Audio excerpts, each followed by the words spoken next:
Lengkap saya Rosalia Depa dengan NIM 21011401666. Saya dari kelas D semester 5.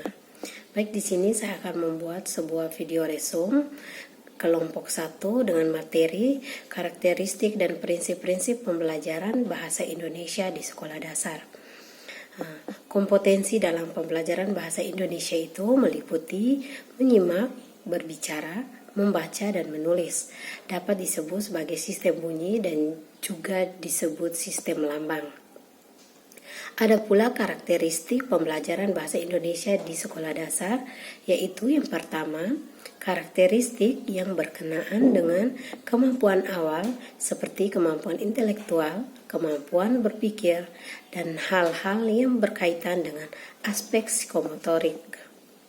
Yang kedua itu karakteristik berhubungan dengan latar belakang dan status sosial kultural. Yang ketiga itu karakteristik anak usia sekolah dasar. Ada pula tujuan dari pembelajaran bahasa Indonesia di sekolah dasar.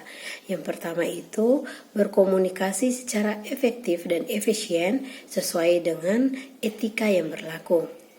Yang kedua, menghargai dan bangga menggunakan bahasa Indonesia. Yang ketiga, memahami bahasa Indonesia dan menggunakannya dengan tepat. Yang ketiga, orang tua dan masyarakat dapat secara aktif terlibat dalam pelaksanaan program kebahasaan dan kesastraan di sekolah. Yang keempat, sekolah dapat menyusun program pendidikan tentang kebahasaan dan kesastraan. Yang terakhir, daerah dapat menentukan bahan dan sumber belajar kebahasaan dan kesastraan. Baik, ada pula prinsip-prinsip dalam pembelajaran bahasa Indonesia. Yang pertama itu prinsip kontekstual. Jadi prinsip kontekstual itu berkaitan pada saat guru menghadirkan dunia nyata ke dalam kelas dan mendorong peserta didik untuk membuat hubungan antara pengetahuan dan penerapan dalam kehidupan sehari-hari. Yang kedua itu prinsip integratif.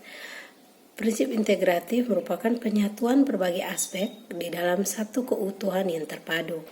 Yang ketiga itu prinsip fungsional. Pada prinsip fungsional ini, pembelajaran bahasa Indonesia harus dikaitkan dengan fungsinya baik dalam berkomunikasi. Yang terakhir itu prinsip apresiatif. Prinsip apresiatif berkaitan dengan pembelajaran yang menyenangkan.